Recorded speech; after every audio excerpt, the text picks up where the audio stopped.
পৃথিবীতে অনেক সময় এমন ঘটনা ঘটে যার সঠিক অর্থবুদ্ধি ও যুক্তি দিয়ে ব্যাখ্যা করা সম্ভব নয়। এই ধরনের একটি কাহিনী আমি সংগ্রহ করেছি প্রত্যক্ষদর্শীর বিবরণ থেকে। যে ভদ্রলোক এই ঘটনা সচক্ষে প্রত্যক্ষ করেছেন তিনি একজন সম্পূর্ণ ব্যবসায়ী।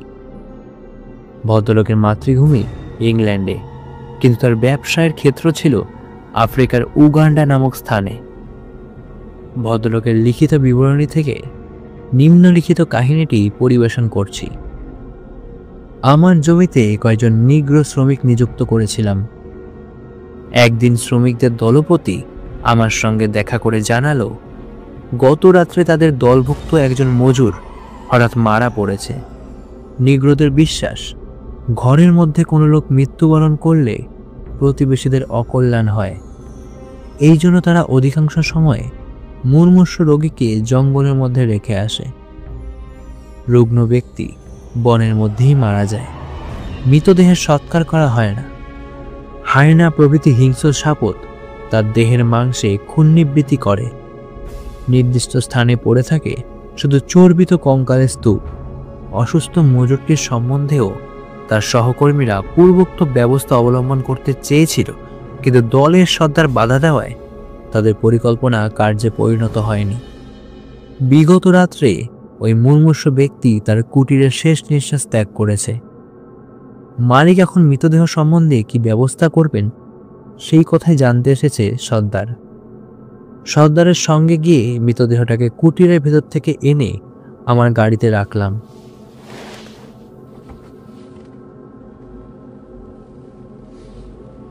তারপর বেগে গাড়ি ছুটিয়ে দিলাম হাসপাতালের দিকে।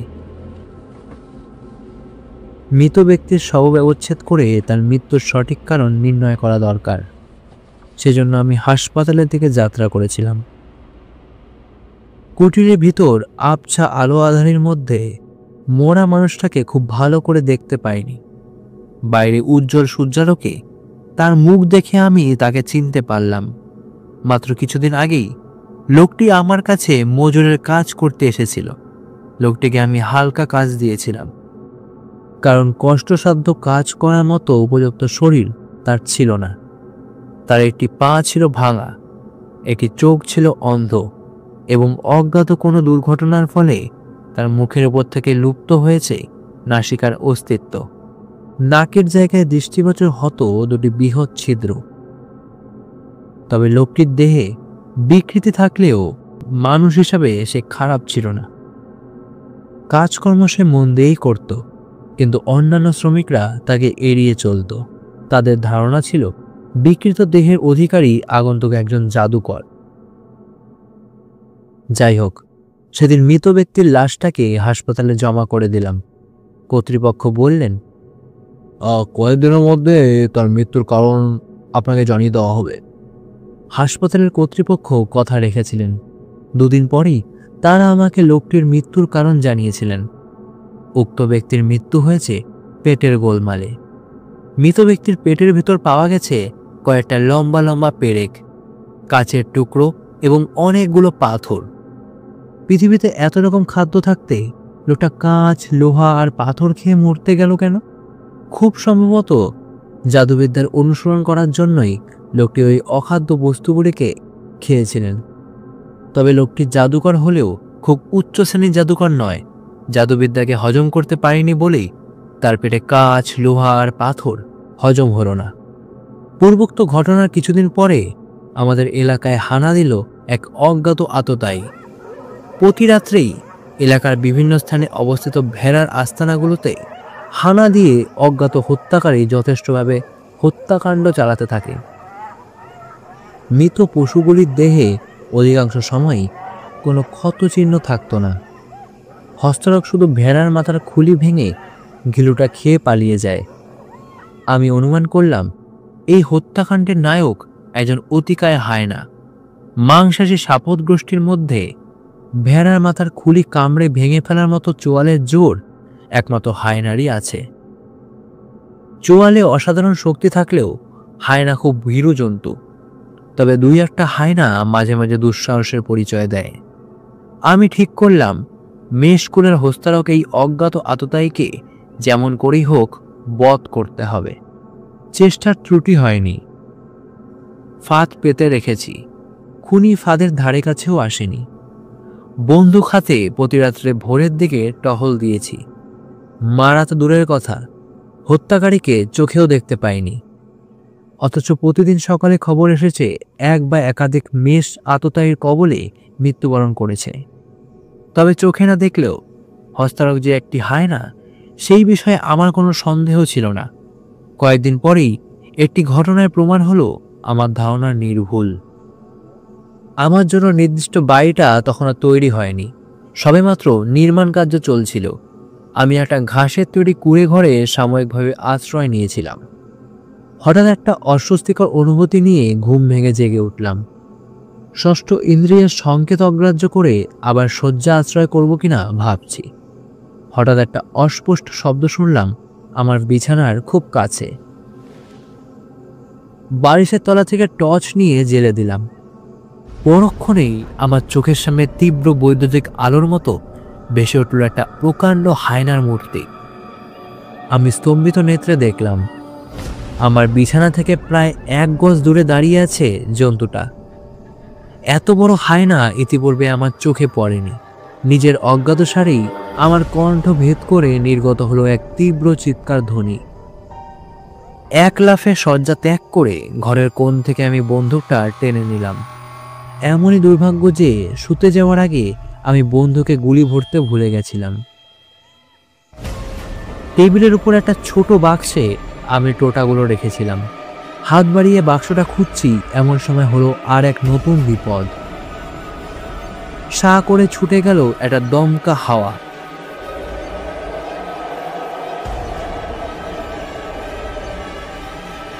আর হাওয়ার ঝটকা লেগে কুঁড়ে ঘরের নিচের দিকের ঝাপটা সশব্দে বন্ধ হয়ে গেল। উগান্ডার যে অঞ্চলে আমি ছিলাম সেখানকার কুটিরগুলোর দরজায় কিছু বৈশিষ্ট্য ছিল। মেঝের সঙ্গে সমান্তরালভাবে উপর নিচে লাগানো থাকতো দুটি ঝাঁপ বা দরজার পাল্লা। ঝাঁপের পাল্লাটা বন্ধ হয়ে যেতেই আমি চমকে উঠলাম। অন্তত সঙ্গীর মুহূর্ত পালানোর পথ বন্ধ দেখে হায়নাটা হয়তো আমাকে এখনই আক্রমণ করবে। ঝাঁপের নিচের অংশটা সে এক লাফে টপকে যেতে পারে বটে, কিন্তু পলায়নের ওই সহজ পন্থা তার মগজে ঢুকবে কিনা সন্দেহ। বুনো জানোয়ার যদি নিজেকে কোণঠাসা মনে করে তাহলে সে সামনে যাকে পায় তার উপরই ঝাঁপিয়ে পড়ে। যতটার বিরাট দেহের দিকে তাকালাম, সত্যি এটা একটা অতিকায় হায়না। যদি এক গলিতে ওকে শুয়ে দিতে না পারি তবে বন্ধ ঘরের মধ্যে হায়নার আক্রমণে আমার মৃত্যু সুনিশ্চিত। খুব সাবধানে যতদূর সম্ভব নিঃশব্দে আমি বন্দুকে গুলি ভরতে লাগলাম। হঠাৎ বন্ধ ঘরের মধ্যে হলো আরেক চতুষ্পদের আবির্ভাব। আমার বুলটেরিয়াম স্যাম বোধহয় দরজার কাছেই ছিল। নিচের দিকের ঝাপটা এক লাফে ডিঙিয়ে এসে সে হায়নাটাকে আক্রমণ করলো।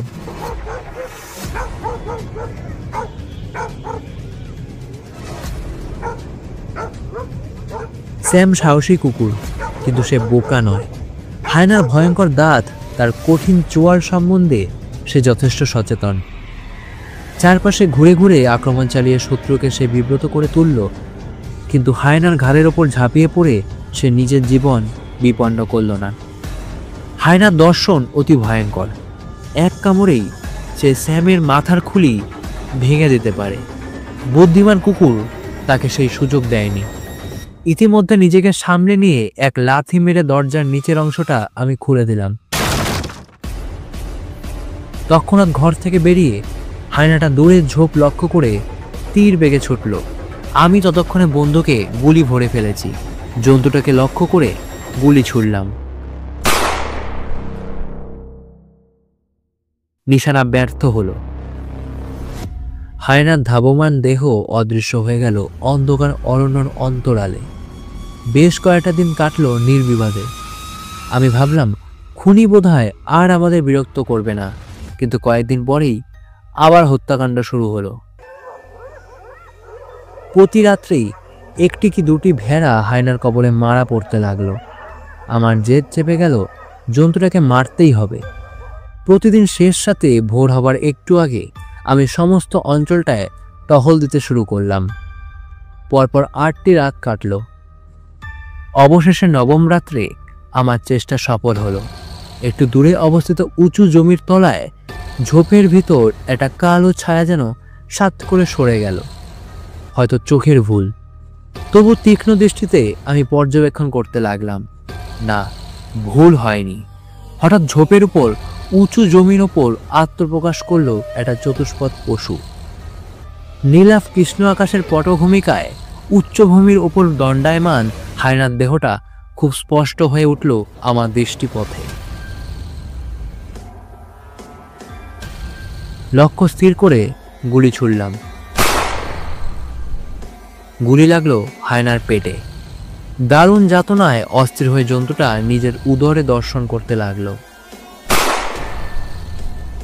আবার অগ্নিবৃষ্টি করার পর আমার বন্দুক হায়নার মৃতদেহ উপর থেকে আছড়ে পড়ল নিচের জমিতে। গুলি এইবার জন্তুটার মস্তিষ্ক ভেদ করেছে। মৃত হায়নার কাছে এসে তাকে লক্ষ্য করতে লাগলাম। বিরাট জানোয়ার। জন্তুটার দেহে কিছু খুঁত আছে। তার পিছনের একটি পা ভাঙা। অজ্ঞাত কোনো দুর্ঘটনার ফলে তার একটি চক্ষু হয়েছে অন্ধ এবং নাসিকার কিছু অংশ লুপ্ত হয়ে গেছে মুখের ওপর থেকে। বিদ্যুৎ চমকের মতো আমার মনে একটা সন্দেহের ছায়া উকি মারল। কিছুদিন আগে যে নিগ্রো মজুরটি মারা গেছে, তার সঙ্গে এই জন্তুটার অদ্ভুত সাদৃশ্য আছে। পূর্বোক্ত মানুষটিরও ছিল একটি পা ভাঙা, একটি চোখ অন্ধ এবং ভূমিসজ্জায় শায়িত এই মৃত হায়নার মতো তার মুখের ওপরও ছিল না নাসিকার অস্তিত্ব। আমার সর্বদেহের ভিতর দিয়ে ছুটে গেল আতঙ্কের শীতল স্রোত। পরক্ষণেই নিজের মনকে শাসন করলাম। বিকৃত দেহ মানুষ যদি থাকতে পারে, তবে তার মতো একটা হায়নাই বা থাকবে না কেন? দৈহিক সাদৃশ্যটা নিতান্তই ঘটনাচক্রের যোগাযোগ। আমি আস্তানায় ফিরে এসে কয়েকজন শ্রমিককে হত্যাকারীর মৃত্যু সংবাদ দিলাম। তারা উৎফুল্ল হয়ে উঠল। আমি জন্তুটাকে মাটির নিচে কবর দিতে বললাম। হায়নার চামড়া কোনো কাজে লাগে না। পরের দিন সন্ধ্যাবেলা আমার সঙ্গে সাক্ষাৎ করল মজুরদের সর্দার। তার বক্তব্য হচ্ছে, হায়নার পেট চিরে তারা কয়েকটা জিনিস পেয়েছে এবং ওই জিনিসগুলো সে আমাকে দেখাতে চায়। সর্দার দুখানা হাত মেলে ধরল আমার চোখের সামনে। আমি চমকে উঠলাম। সর্দারের প্রসারিত দুই করতলের ওপর রয়েছে কয়েকটি লোহার পেরেক, কিছু কাচের টুকরো এবং কয়েকটা পাথর। সর্দার বলল, এই জিনিসগুলো হায়নার পেটের ভিতর পাওয়া গেছে। আমি কথা বলতে পারলাম না। অনুভব করলাম আমার ঘাড়ের চুল খাড়া হয়ে উঠেছে কাঁটার মতো। সবই কি ঘটনাচক্র? এটি পা ভাঙা, এটি চোখ অন্ধ, মুখের ওপর ছিন্ন নাসিকার অংশ, সবকিছুই কি শুধু ঘটনাচক্রের যোগাযোগ? অবশেষে এই পাথর, কাঁচ আর লোহার পেরেক? মৃত মানুষটা কেন ওই সব বস্তু খেয়েছিল জানি না, কিন্তু এই সৃষ্টি ছাড়া হায়নাও বিশেষ করে ওই অখাদ্য বস্তুগুলোকে উদরস্থ করলো কেন? আমি এই ঘটনার কোনো সঠিক ব্যাখ্যা করতে পারিনি। তবে আফ্রিকাবাসীর বিশ্বাস অবিশ্বাসকে এখন আর অশিক্ষিত মানুষের কুসংস্কার বলে অবজ্ঞা করতে পারি না। কাহিনীর লেখক কোনো সিদ্ধান্তে আসতে পারেনি। তিনি এখানেই সমাপ্তির রেখা টেনে দিয়েছেন। আফ্রিকার অরণ্য সংকুল প্রদেশে দুর্গম পার্বত্য অঞ্চলে যেসব শ্বেতাঙ্গ পর্যটক ও শিকারী ঘুরে বেরিয়েছেন, তাদের লিখিত রোজনামচায় অনেক অদ্ভুত ঘটনার বিবরণ পাওয়া যায়। বিস্তীর্ণ আফ্রিকার বুকের ওপর ঘুমিয়ে আছে এক রহস্যময় জগৎ। সভ্য পৃথিবীর অধিবাসীরা আজও সেই জাদুপুরের দরজা খুলতে পারেনি।